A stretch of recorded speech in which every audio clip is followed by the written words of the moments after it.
Locked On Podcast Network presents Locked On Sports Today. The Commanders' season might already be over after Jayden Daniels went down against the Seahawks. Also, the Mavericks put Cooper Flagg to the test against the Rockets, and the reigning national champion Florida Gators start their season with a big fat loss. I'm Peter Bukowski, starting your day with the can't-miss stories and biggest debates in sports. You're Locked On Sports Today. Searching all major sports. Found. Let's start with the biggest story. A season that started with so much promise may already be over for the Washington Commanders. It was the old adding injury to insult on Monday night, getting worked by the Seattle Seahawks, and then in a blowout, Jayden Daniels dislocates his elbow in a scary, scary moment.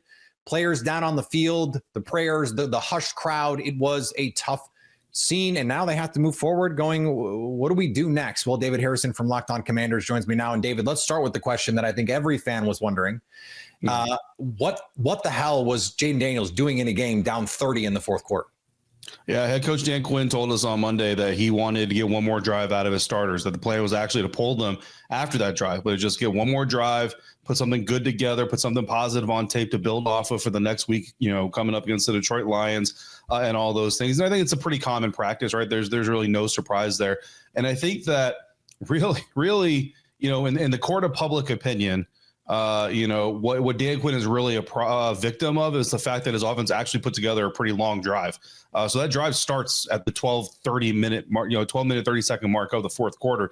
And I think at 12 minutes, 30 seconds, there might've been some people who are like, are you really putting Jayden Daniels back out there? It's 12 minutes left in the fourth quarter, 3-possession game. You're not coming back in this thing the way the game flow is gone. But ultimately he gets hurt at about the 8-minute quarter, 8-minute mark, right? Like, so now you're halfway through the quarter, and that's where most people really are just kind of like, why is he in the game at this period of time? Look, it's something that, listen, if he goes in and scores a touchdown, nobody even bats an eye about it. But because he got injured, it's this huge thing. And honestly, there's also a world where he doesn't play in the fourth quarter at all. They don't even do that drive, and then they start slow against Detroit. And Dan Quinn gets criticized for wasting an entire quarter of Jayden Daniels' opportunity to get going into a rhythm that could have helped them against Detroit. So it's unfortunately one of those situations, but in this world, and Dan understands it, he's not trying to like push against it by any means. But this is just what happens when you live in this world. Yeah, and it was a 38-14 game at that point, so not quite 30 points. I was exaggerating for effect there. And so this was a team that had not, though, to this point, looked like the NFC Championship team that we saw last year. Jayden Daniels being hurt before the big injury, part of the reason, but also they had invested a lot of picks and money into this team. It was an aging team. Why didn't it come together in the ways that they had hoped this season? They've never had time to come together, to be quite honest with you. And listen, Dan Quinn's never going to say that. The players are never going to say that, because if you're in the NFL, you can't sit here and say, well, injuries cost us everything. But I'm not in the NFL. I cover this team. I watch the team from the outside. So I'm going to tell you that the injuries are the biggest part of the context of why the Washington Commanders are going through what they're going through. They have not been healthy since week one. And even in week one, they didn't have everybody available. But starting week two, week two alone, they lose Dietrich Wise Jr., who was their main edge-setting run defender that they brought in this offseason. And if you watch any Commanders football since then, you can see they have no edge. But they can set no edges, after Dietrich Wise leaves. And granted, there's a whole other edge that you got to set, and that's a problem anyway. But there's at least one set that edge that you can set. Then they also lose Austin Eckler, who not only was their primary back once they traded Brian Robinson Jr., but he's also a vet and a leader in that locker room. You know what I mean? So these things matter. And again, it's just kind of been just incrementally more and more and more. This alone is Jayden Daniels' third injury. And, if you're looking at the Commanders like a Jell-O dish, Peter, what you're doing here is every hour you're pulling that thing out of the fridge, you're adding more water, putting it back in, and then you're coming back the next hour saying, why aren't you Jell-O yet? Like, it's just not feasible, to be quite honest with you. But again, some of the mistakes, and Locked On Commanders listeners know this, some of this is still not attributed to the injuries and inconsistency in roster. So that's a whole other subject. But overall, that's where it starts. The injuries, though, I mean, isn't that part of building one of the oldest rosters in the NFL? Like when you have older players, they're more likely to get hurt. Yeah, 100%. And you know what? If Bobby Wagner was hurt, if Zach Ertz was hurt, if Eddie Goldman was hurt, right? Like that would be the conversation. But I mean, it's Jayden Daniels, who again, this is his third time that he's going to miss games. He missed 2 the first time. He's going to miss multiple games this time. He missed 1 before that. It's Austin Eckler obviously is older. Dietrich Wise Jr. is older, but it's peppered throughout the entire roster. It's not just old guys. It's also young guys. So it's just kind of everywhere. It's something that every NFL team deals with. But this team has already missed more games so far this season than it did all of last season. When you collect all the injuries, the entire last season, they didn't have this many. And that's before Jayden Daniels misses more with his elbow. Luke McCaffrey misses the rest of the season with a broken collarbone. Marshawn Lattimore misses the rest of the season with an ACL. Yeah. So before you even have those injuries incorporated, this team has already missed more than they missed last year in starter reps. And they're going to easily double up on it this season. So, it's not just old guys getting hurt. That's obviously a big sticking point. But it's just, man, I truthfully, Peter, like I've been doing this since 2015, not covering just the Commanders. Like I've covered, other teams, mainly the Bucs before this one. You know that I have never seen a team get hit this hard by an injury bug. It is, I don't know if it's unprecedented, but it's certainly not normal. Stay up to date all year on the Washington Commanders by subscribing to Locked On Sports Today and Locked On Commanders on your favorite podcast app. Your Locked On Sports Today. Coming up, the Rockets played host to the Mavs. Before we get to that, Howie Roseman and the Eagles are making moves again. The NFL season is rolling along, and FanDuel is making sure you're ready for the weekend with a can't-miss offer. Right now, new customers can bet just $5, and if your bet wins, you'll get $300 in bonus bets to use across the app. I love using FanDuel because it fits how I like to bet in the moment, whether it's a player prop or I want to build a same game parlay or even jumping in live as the action unfolds. It's quick, it's easy, and it's the best way to add a little more energy to Sunday. So are you ready to play? Download the FanDuel app now by visiting FanDuel.com to get started. That's FanDuel.com to place your first $5 bet. Philadelphia Eagles are trading for Dolphins edge rusher Jaelan Phillips. This guy cannot be stopped. Howie Roseman makes another trade. Miami Dolphins edge rusher Jaelan Phillips headed to Philadelphia for a 2026 third-round pick. Phillips added on top of Nolan Smith, Jalix Hunt, Brandon Graham, and Josh Uche makes maybe the deepest 4 to 5 man rotation on the edge the Eagles have had in quite some time. Phillips still in his prime, 3 sacks this year, has played in Vic Fangio's scheme before. This could be more of a long-term play than the Jair Alexander trade or Michael Carter, but if it's not, considering Phillips is a free agent next year, Howie Roseman might get that third-round pick back in the comp pick formula of 2027. So you might get Jaelan Phillips for free if he signs a $20+ million a year contract in UFA next year. Or you can extend him and he's a part of this young core with Nolan Smith and Jalix Hunt. Either way it works, and Howie Roseman truly thinks of everything. The Jazz went on the road and gave the Celtics a good fight. This was a bad loss for the Boston Celtics. Yusuf Nurkic putting back an offensive rebound. Of course, the Celtics giving up an offensive rebound. It's their biggest weakness, and that was a rebound they should have gotten. They should have had the opportunity to win this game, but then again, they didn't deserve to win this game. They shot horribly, 11 of 51 from 3. Their offense had no flow after the first few minutes of the game. They gave up a ton of offensive rebounds. They fouled like crazy. This was the Celtics at their worst. This is 2 bad performances. The one against the Rockets, okay, fine.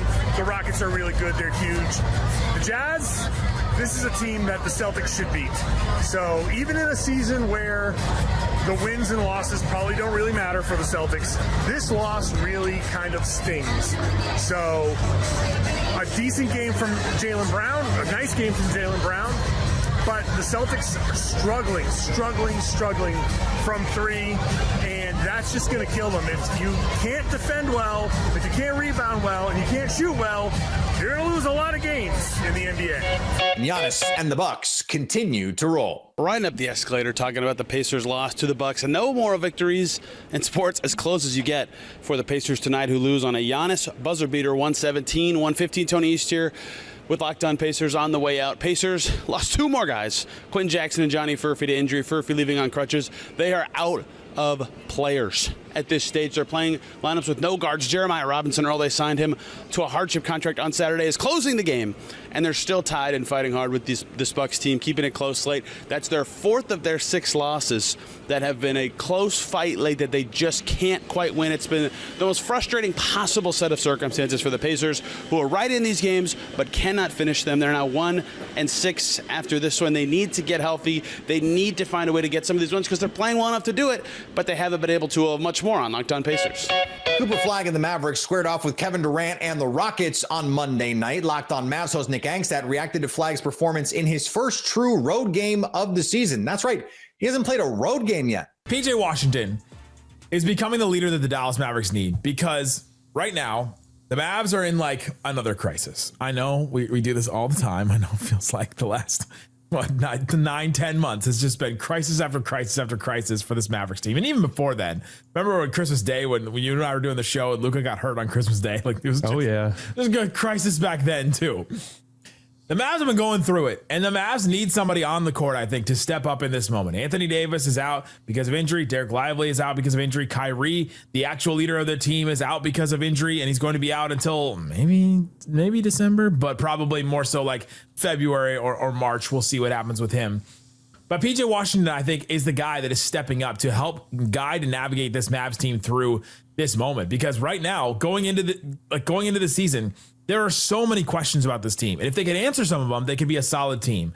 But they're not answering the offensive question very well. The offense has been terrible. They're trying this new system, and it's not working out for them, or at least they're not getting it right now. The defense has been statistically better than it actually looks on the court and actually has been in practice to me, it seems like. And Cooper Flagg has had some up and down moments.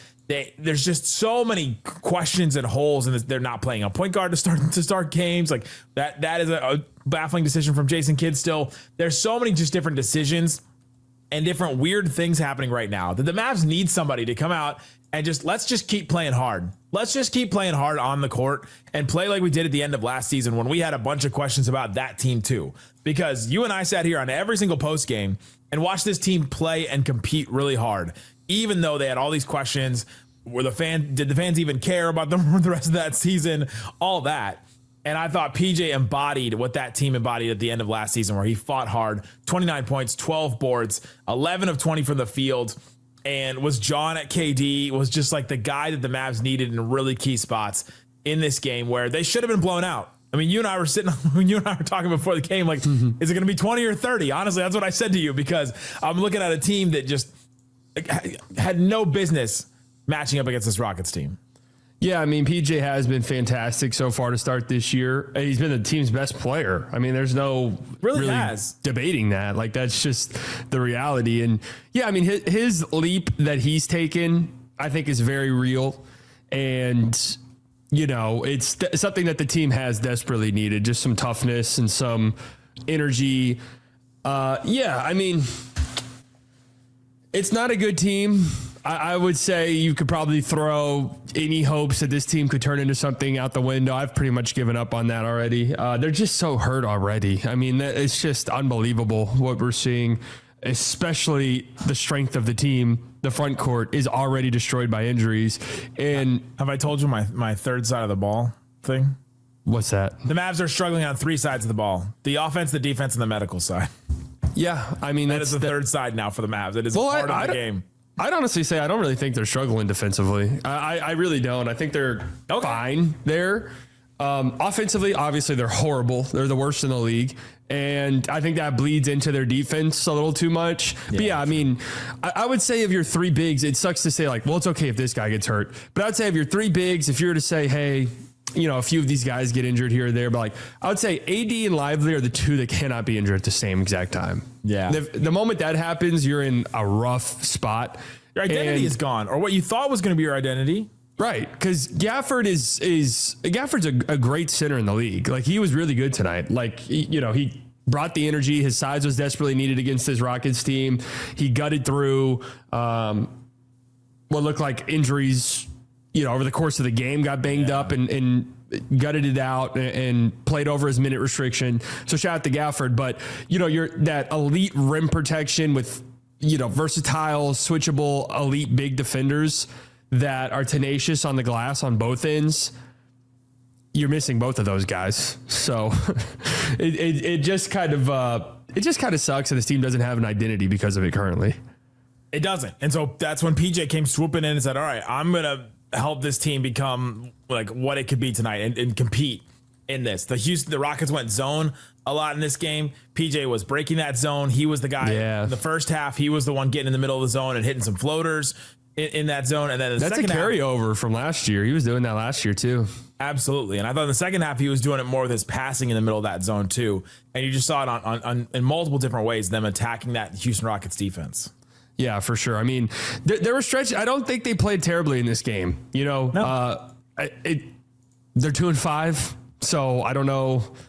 There's no moral victories. We say this all the time, but no, they were competitive. I don't think they've been too terribly uncompetitive at times, even though their advanced numbers and stuff will show you that they're a bottom 4 team in the league. And who might argue that? If you take the Wizards game out, then I feel like they've been competitive. The Wizards one broke me for a second. The Spurs one too. If you take the first 2 nights out, there you go. Well, the Spurs had a reason. The Wizards didn't have a reason. Stay up to date all year on the Dallas Mavericks by subscribing to Locked On Sports Today and Locked On Mavericks on YouTube or your favorite podcast app. Coming up, the Florida Gators kick their season off as defending champs with a loss. The reigning national champion Florida Gators took a surprising loss in their season opener last night against the Arizona Wildcats. Locked On Wildcats host Leif Thulin reacted to the big-time upset. I thought Arizona had the better backcourt, and if they could play even in the front court, they'd win. Let's check on those keys that I laid out for you all week long. But before we do that, let's just talk about Koa Pete. Fantastic. Better than I even thought. I said a good season for him would be leading the team in scoring with 16 points per game, 8 rebounds per game, second team All Big 12. Well, I'm thinking second team All-American is possible. Second team All-American is right there. And he is maybe a first team All-American. 30 points, 7 boards, 5 assists, best player on the court, on a court with defending champion front line, that they had their guys back. Florida's not the same team that they were. But let's not take away from Arizona. They got down by 12 early in this game, and Arizona was able to come back and do their thing. And when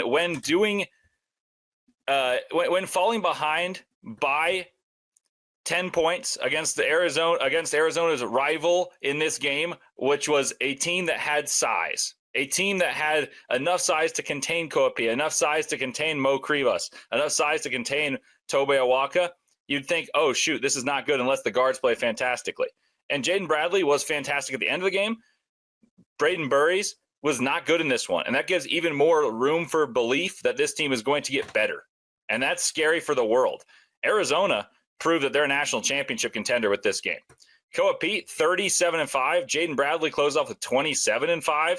He's a very good player who is not necessarily the best passer, but knows where his strength is, and that's going to the basket. So let's talk about the keys to this game. The 3 keys were, can Arizona win the rebounding battle or be close was the key. They went +2 on the boards. The next key to this game was, can the guards be better for Arizona than they were at Florida? Well, Jaden Bradley had 27. Boogie Fland and Xavier Lee, not particularly good. Not particularly good. And then the third key was, who can score more near the paint, because neither of these teams are prolific from 3. And that proved to be even more true than we knew. Arizona scored 50 points in the paint, 50 points in the paint. And then they were able to dominate on points in fast breaks. They were able to turn turnovers into touchdowns and win in that department as well. They were +5 in the points off of turnovers, and that was only because Florida scored a few late after Arizona nearly threw away the game. That got dangerous. But and Arizona, I told you guys, 55% of the points that they scored last year were off of 2-pointers, and then they had 20+ off of percent off of free throws and just about 22% off of threes. Well, today they had 50 points in the paint alone, and they only scored 93, so that's well over 50%. And they only hit 2 threes. Both were from Ivan Karchenkov. I told you the key for Florida, for Arizona, was be close in 3-point proficiency, because I don't expect Arizona to be a team that shoots a lot of them, but they're decently efficient. They shot 40% from 3, 2 of 5. They don't shoot many, but they made 31 free throws because they know where the bread is buttered, getting to the basket. Arizona scored a ton of baskets near the basket because Koa Pete was that dude. And then Tobe Awaka and Mo Krivas played to a deadlock with Ruben Chinyalu and Alex Condon. Condon, let me remind you, is a first-team All-American, according to the consensus. And Koa Pete schooled him. And finally, Indiana Pacers fans weren't thrilled with the return of former Pacer Miles Turner last night, who was booed during his tribute video before the game. In response, Turner not only blocked the first shot of the game, but booed back at the crowd after hitting a three later in the contest. There is absolutely no love lost for the newly minted Milwaukee Buck, who believes the Pacers just gave up on him after getting so close to an NBA title. Oh, and by the way, Turner's team, the Bucks, they won. If you're catching this episode after hearing your favorite Locked On show, make sure to subscribe to Locked On Sports Today on YouTube or wherever you get your podcasts so you never miss an episode. Also, if you're a new subscriber to Locked On Sports Today, we're here for you with the biggest stories in sports every day. Coming up, we try to make sense of this chaotic college football coaching carousel. So at least until tomorrow, stay locked on sports today. Locked On Podcast Network presents Locked On Sports Today. For more episodes of Locked On Sports Today, go to our video on demand. Click on sports at the top of your screen. There, you'll find past episodes of Locked On Sports Today, plus other Locked On shows on demand.